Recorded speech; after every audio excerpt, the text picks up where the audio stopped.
नमस्कार दोस्तों, स्वागत है मेरे YouTube चैनल सनातन ज्ञान पर। दोस्तों, अपनी लाइफ में कुछ नया सीखना चाहते हो तो मेरे चैनल को सब्सक्राइब कर लें। दोस्तों, हिंदू मान्यता के अनुसार पितृपक्ष में मृत पूर्वजों के लिए पिंडदान करने का विधान है।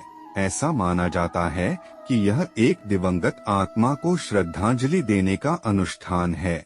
ऐसा माना जाता है कि पिंडदान के बिना मृत आत्मा को मुक्ति नहीं मिलती है और वो इधर उधर भटकता रहता है।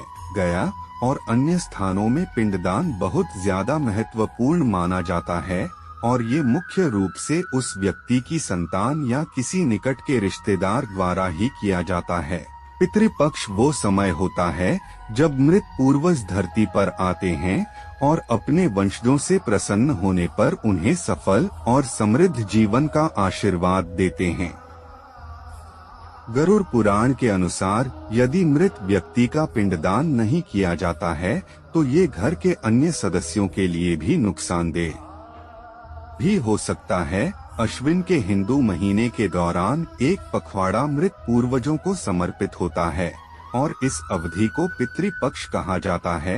यह चरण जो 16 दिनों तक चलता है, इसमें कोई भी शुभ कार्य जैसे शादी, विवाह, सगाई, मुंडन, गृह प्रवेश जैसे किसी भी अनुष्ठान की मनाही होती है।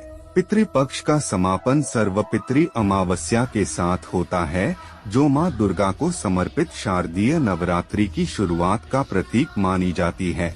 पितृपक्ष से जुड़ी कई मान्यताओं में तर्पण और पिंडदान भी शामिल हैं, जो पितरों की शांति के लिए अच्छे माने जाते हैं।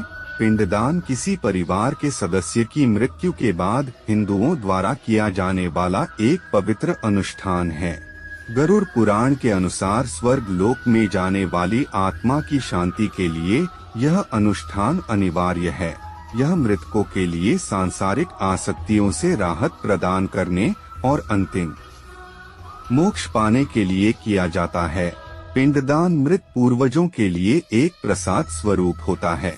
इसे मुख्य रूप से पके हुए चावल को काले तिल के साथ मिलाकर बनाया जाता है।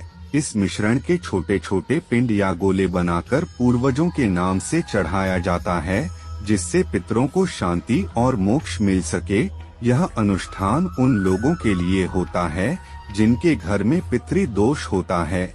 इस पूजा में तर्पण कर्म, ब्राह्मणों को भोजन, पितृपक्ष में ब्राह्मण भोज का महत्व और वस्त्र और पितृ आराधना बड़ी ही विधि विधान के साथ की जाती है।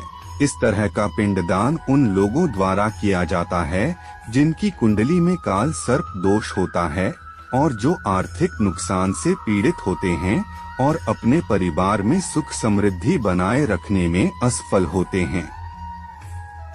यह अनुष्ठान उन प्रियजनों के उद्धार के लिए किया जाता है जिनकी अप्राकृतिक परिस्थितियों में मृत्यु हो गई है और उनकी आत्मा किसी वजह से अतृप्त है।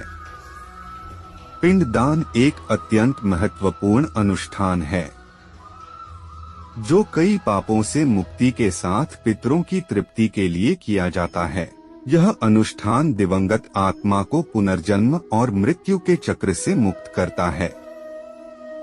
पिंडदान आत्मा को सांसारिक भौतिकवादी बंधनों से अलग करने के लिए भी आवश्यक माना जाता है, जिससे विकास की यात्रा में आगे बढ़ा जा सके। ऐसी मान्यता है कि यदि पिंडदान नहीं किया जाता है तो पितरों की आत्मा दुखी और असंतुष्ट रहती है। पुराणों के अनुसार पिंडदान दिवंगत आत्मा को ज्ञान दिखाने में मदद करता है और उन्हें मोक्ष की ओर ले जाता है। यह संस्कार परिवार के सुख समृद्धि के लिए बहुत महत्वपूर्ण माना जाता है। शास्त्रों की माने तो मृत व्यक्ति को स्वर्ग का मार्ग उसका पुत्र ही दिला सकता है। इसलिए मान्यता है कि पुत्र को ही श्राद्ध और पिंडदान का पहला हक है। पुत्र न होने पर परिवार के अन्य किसी रिश्तेदार या पंडित के द्वारा ही पिंडदान हो सकता है। वैसे धर्म की माने तो पिता का श्राद्ध बेटे के द्वारा ही होना चाहिए। बेटा न होने पर पिंडदान का हक पत्नी को भी दिया गया है और पत्नी की अनुपस्थिति में भाई या कोई करीबी यह अनुष्ठान कर सकता है। यदि मृत व्यक्ति के एक से अधिक पुत्र हैं, तो पिंडदान सबसे बड़े पुत्र को ही करना चाहिए। यदि दिवंगत का बेटा भी नहीं है, तो उसका पिंडदान और श्राद्ध पोते के द्वारा भी किया जा सकता है।